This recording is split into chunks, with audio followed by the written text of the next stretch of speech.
Was 15/16 at a house party with my good friend, another girl. There were some gatecrashers who turned up, which weren't unusual at London house parties, but these guys were older, and there was just a vibe. A girl I vaguely knew was very drunk and being surrounded by them, and I asked her if she was okay and she told me to fuck off. I'm fine. I looked at my friend and said to her, I'm gonna call my mom and dad to come get me, do you want a lift? My parents were always amazing and said to me that if I was at a party or out and for any reason didn't want to be where I was, I could call them and they would come and get me. My parents turned up, coats on over pajamas, and took us both home. Apparently half an hour after we left, someone was stabbed, the girl we had asked earlier was sexually assaulted, and lots of stuff was stolen and people beaten up and held up at knife point. I had such a feel in the air that I've hardly felt before or since, and knew we needed to not be there. New Year's Eve in Moscow. I, dark-haired brown man, was drinking with my significant other, blonde white woman, in a bar getting friendly with some locals who tried their best to speak English. So friendly that one of them gave us a Matryoshka doll that he was going to give to his mother later that night. They seemed a little too friendly, and maybe they just were, but at one point I went to order more drinks and the bartender, who had been watching and serving us, gave me a stern look and said, "You should leave, now." I found this a little strange and unexpected, so naturally tried to question what he meant, but his face was drop dead serious. He looked at the friendly group, then at my GF, then to me, and repeated his words. I didn't really want to take any chances in Russia and wanted to see another bar anyway, so I grabbed my girl, the doll, and promptly left. About 2 months ago I'd stayed up past my usual bedtime, and as soon as I got in bed I smelled something odd and was hearing some inconsistent banging and clattering from downstairs. I don't live in a great neighborhood, so none of this was unusual, but I got out of bed to check anyway and saw flames licking up the side of the building. Yelled at my wife to get out of bed and threw on some clothes, and we hightailed it out. Our building has a shared wall with the next, and that one had an apartment on the ground floor fully engulfed by the time we made it outside, ended up condemning the whole building. I was the first one to call 911. Have been jerking myself awake in the night pretty consistently since then. When I was 15, a friend and I went for a lot of walks around town, small town, around 5 to 6K people. We were going to the cyber cafe in town to meet a few friends, and we often took different streets to get places, just to keep it interesting. We were about to go to Main Street off one of the side streets, and a man on a bicycle approached us. He got off his bike, and asked us a couple small talk questions. Something didn't seem right about him. He was probably mid-40s. We both kept inching away but didn't want to come off as too rude, so we answered about the weather or traffic. Then he paused and we said we had to go, and he said, and I'll never forget it, "You look so young, I don't want to get in trouble, but I need to touch someone. I just need to touch you. You should come with me." And he started rambling. I just felt terror, couldn't even speak. I grabbed my friend's hand and turned. We sprinted the rest of the way to the cafe, and as soon as we were inside we asked to use the phone. I called my mom to pick us up while my friend told the worker what happened and what the guy looked like. A month later I got my first cell phone. This comment just reminded me of an eerily similar situation I had as a kid. It's fuzzy, but I remember a thin, older man riding his bike past my house. My brother and I were in the garage/driveway, playing. This guy rides up to the house, pulls a piece of candy out of his pocket, shows it to us and eats it. He says, "You like candy? I have a bunch of candy at my house." He says his house is around the corner and goes to get off his bike. I think I was 8 to 10-ish. I dragged my brother inside and locked the door. My cousin ended up searching where he lives, and we found out he was a registered sex offender living right on the corner. Grocery shopping with my grandma. She's tired, normal for her, but she's getting a bit slower and dragging her leg more than usual. At the checkout counter I saw her face was a little droopy, and I said, "We are leaving now and going to ER." They gave her a bottle of water for the car ride, which she ended up choking on and vomiting up all the water. Called ahead to ER, so they were ready and they took care of her ASAP. She was having a stroke and they were able to help her quick enough so that she didn't have any long-lasting issues. Driving to Disney with Hubs and 2 little kids, 4 and 5. Stopped at a gas station in Tifton, Georgia at about 10 p.m. Wander in a little bleary-eyed with the 2 kids looking for the bathroom. Clerk looks at me funny and points. While I'm in there I hear she's got 2 babies with her man. Just let them pee and go. I grab both kids and walk straight back to the car with only a small head nod to the clerk. Hubs was done pumping gas and about to go in himself. I yelled for everyone to get in the car. I would explain later. As soon as we pulled out I called 911. The operator told me they were already en route and to vacate the scene, took my info and wished us a fun trip. Walked into a gas station robbery with 2 little kids, peed and left with no issues. Bad guy wasn't that bad of a guy and let us go. Amen for that clerk. Honestly, I wonder if he was what convinced them to leave you alone. It was a youngish, late teens early 20s, guy. I don't know what made the thief let us walk, but I'll forever be thankful to the clerk for pleading for us. We passed a line of police cars as we drove away. I never got contacted, but I know from a news report gunfire was exchanged, no one was injured and the thief was arrested. We stopped by on our way back to thank the guy, but the store was shut down. It was early 2019 and I was with my girlfriend at the time walking through the woods near my house as we often did. We were having an intense argument over something stupid when I noticed something through the trees off the trail to where we were walking. It was a man wearing a dark top and blue jeans.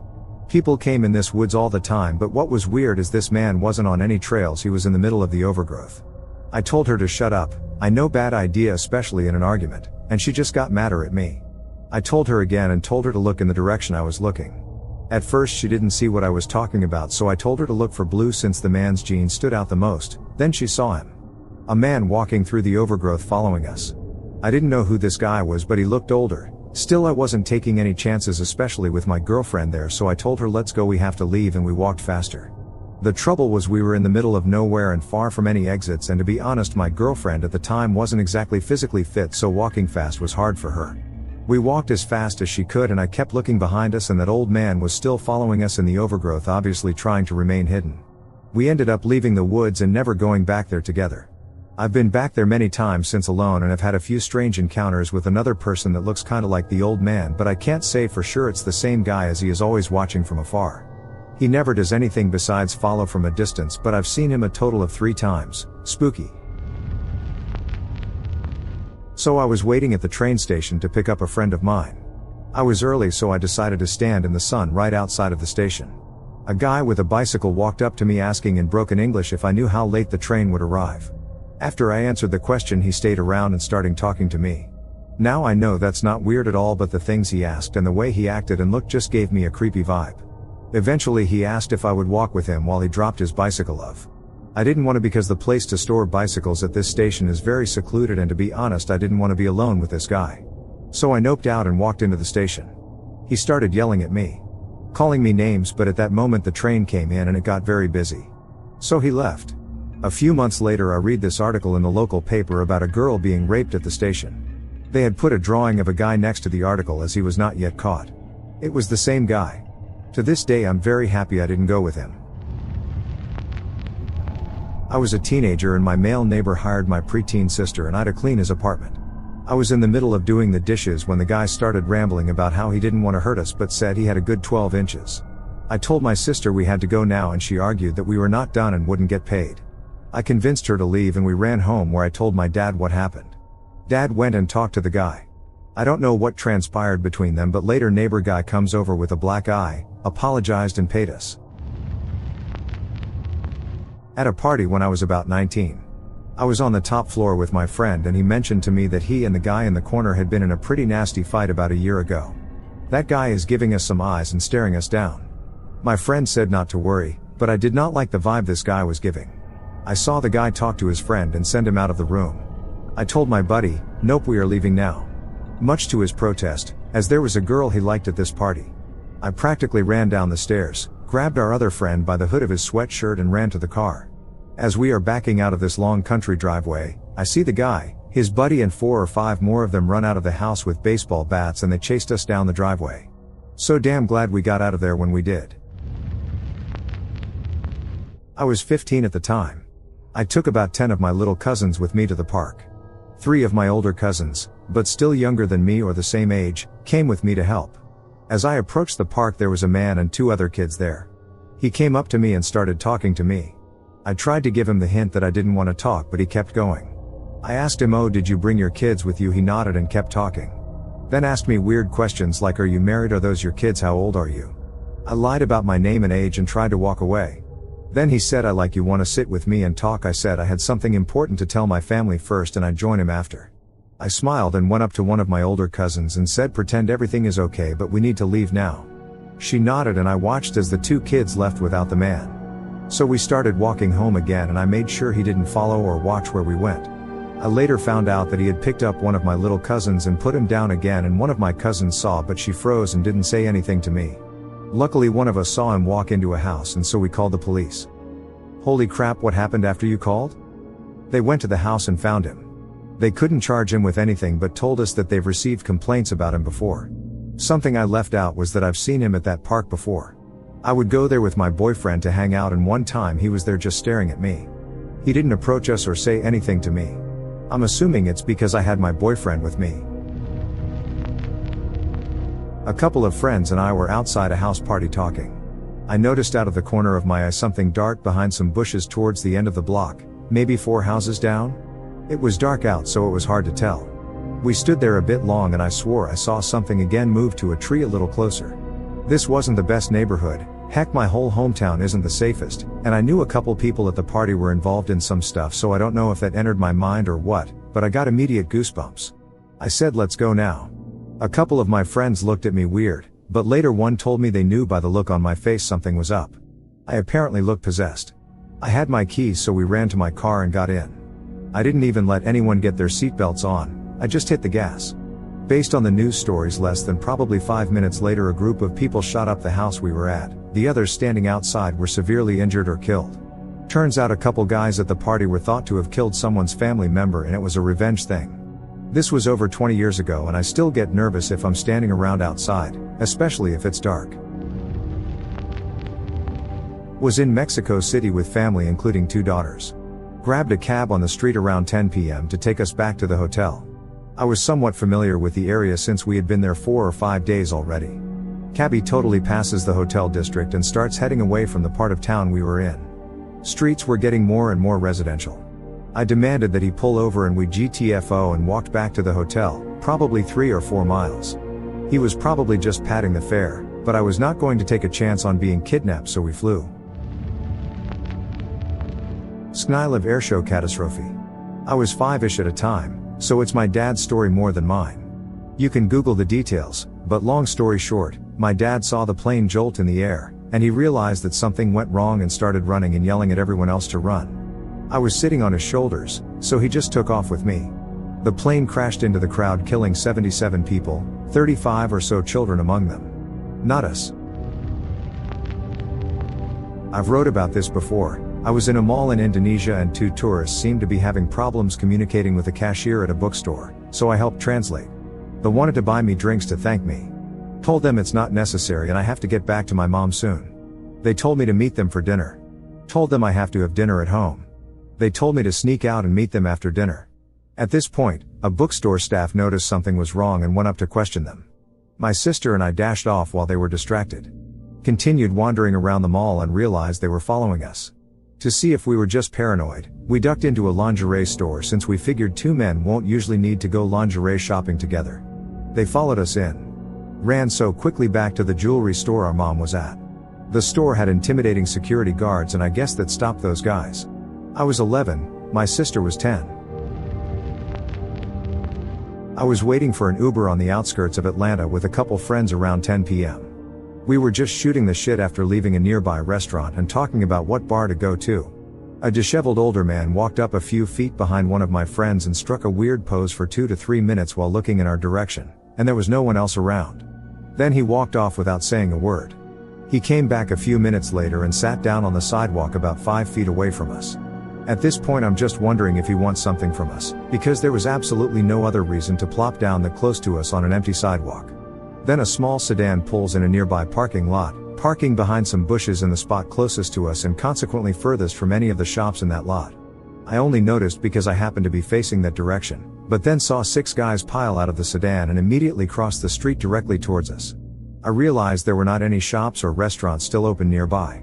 It suddenly occurred to me that the strange dude might have been sizing us up when he was watching us earlier, and he came back to mark us. We were all dressed nice with smartphones out and watches visible, basically the fanciest stuff we had for a night out. Right as I started to speak up that we should head back towards other people, our Uber pulled up to the curb. As we drove away, I watched those 6 guys talking in a circle where we had just been standing, and then they crossed the street again and got back in their car. I'll never have a definitive answer, but I'm pretty sure we were 10 seconds away from some unfortunate shenanigans. I used to really enjoy driving around at night, especially because round where I live there are a lot of country roads and they were fun to zip around.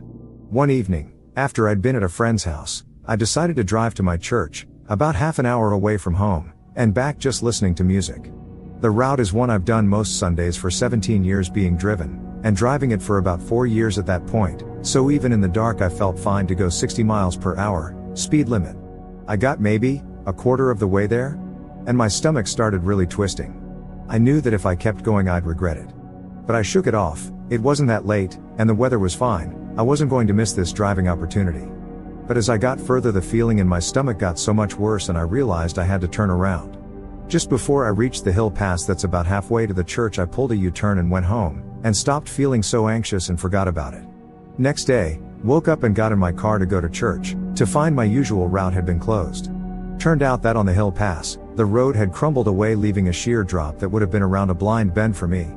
The road issue had been called in by a driver going the opposite direction to me about 5 minutes after I'd pulled a UA and driven away.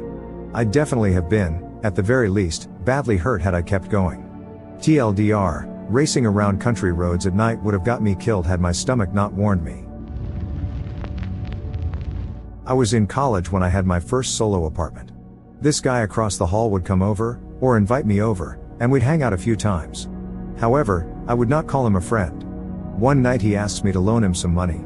In addition to not wanting to loan him money, I don't really have any, so he proceeds to ask for a ride to see his girlfriend because she has some money for him. I agree. We arrive at her apartment and a small party is going on. When we walked into the party everyone immediately shuts up and stares at us. He runs off to find his girlfriend, who I find out is his ex. It is awkward because I'm kind of this guy's friend by association, and I'm getting lots of angry stares. He gets into an argument with her and we are basically thrown out of this place. He then asks if I can take him to another part of town. He owes another guy some money and needs to go talk to him. We proceed to an unfamiliar part of town, and he instructs me to park in a fairly isolated spot. He explains that he doesn't want the other guy to see my car, because he might take IT. He owes this guy money for gambling or drugs or something else bad, and he is way behind on his payments. I left him and spent the rest of my time in that apartment avoiding him. By left him you mean completely abandoned him where you parked? You made the right choice. Yeah, I just left him and didn't look back. There's a few for me but a significant one. I was 10 years old and my aunt had a small 100-acre farm that was also used as a livery yard for horses. I had a pony called Toffee. We often had kids come in our fields from the neighboring park. They would antagonize the livestock and horses, set dogs on the sheep, set fire to hay and just generally cause stress and damage. We were told to stay away and ignore them and tell an adult if we saw them. The police often did nothing as the kids would escape onto the park and the council refused for us to close off the public footpaths through the fields. It was a true misery. I went to catch my pony from the field and saw he was sweaty and wide-eyed. I don't think he understood for a moment that he was safe with me from this frightened look he gave me. I realized suddenly there were 6 people in the copse of our field. I was suddenly frightened and tried to encourage Toffee to come with me quickly. Initially the boys ran. I believe when they saw how small I was and that I was no threat the group made way back towards me. The field was 5 acres and this all occurred in one of the corners. 3 of them dropped their trousers and flashed at me. Keep in mind, I was a 10-year-old little girl who did not understand but had an idea what was implied. In a panic I went to grab my pony but he was scared of them and backed away. One of the boys shouted, "If you touch that horse I'm going to rape you." Toffee in that moment charged briefly toward them. I don't know if it was fight not flight kicking in or he sensed my terror but it was enough to scatter the boys. I started to turn and bolt as fast as my legs could carry me toward the gate. One of the boys chased after me. I obviously screamed for my life and felt his hand briefly run over my hair before he fell over.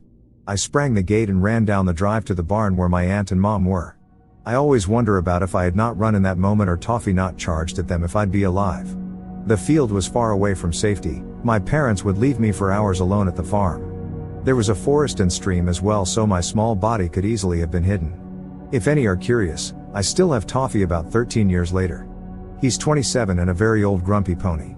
I'll keep him till he departs the world. He has given so much joy for the little he gave and he might have saved me had he not taken off when he did. Edit, pictures of Toffee. Sorry for format, on mobile probably worth the read though. I'm 19 female, on a Greek island last May with my cousin, 22 female, as a part of a trip. We like to go on aimless walks out of the towns we stayed in to see what was around. On our way back from one of these walks we were on a long narrow road that dropped off on each side to beaches. A small green car passes by us in the same direction we're walking and stops 50 to 100 yards in front of us, just sitting on the road. We say maybe they're just taking in the view. We continue to walk, and when we finally get to the car, the passenger, our side, window is down and the man is staring at us through the mirror. As soon as we pass, the car pulls forward past us again. Immediately after, the green car drives past us again, large truck drives past, again in the same direction, and pulls alongside the green car. They both stop for a moment and are clearly talking to each other. The green car speeds off, the black truck drives forward a bit more and then stops on the same side of the road again. Keep in mind we're on a narrow road, we can't turn around because town is the other way, behind us is just beaches. And a couple houses. The black truck is stopped on our side of the road. As we get closer, the driver opens the front and back door to the cab, but does nothing else. Just stands there outside of the truck, mostly looking back towards us. We decide that this is way too sketchy. Both cars were clearly keeping an eye on us and watching and communicating. When we get closer to the truck, we nope off of the road and drop into the beach. We get as far away from the road as the beach will allow us, and start speed walking. The man from the truck crosses the road and watches us with binoculars from the side of the beach. We ran until we caught up with another couple and followed them back into town. I saw the same green car drive back past us multiple times as we ran parallel to the road down the beach. We made it back to our hotel/apartment thing safely and locked and tied up our doors to the balcony and hall. In a nutshell, potentially almost experience taken on a gap year trip in Greece. Something very similar happened to me in Paris when I was studying abroad. It was midday and I was alone on a residential street after class in the 16th arrondissement, a pretty swanky area. I noticed a white van with a side slide door and blacked out windows drive slowly past me and stop about 50 ahead. As I approached, a man left his building and joined me for a moment on the street. He was ultimately walking in the reverse direction. Once the man was on the street, the van drove forward a bit and continued to sit. No one got in/out. I started getting an odd sense and took a quick right and ducked into a pharmacy. For like 30 minutes I saw the van drive past the pharmacy and I was never so unsettled. I didn't think too much of it until a year later, Taken came out. That could have certainly amplified my experience in my memory, but I still wonder what would have happened if I was distracted by music or phone.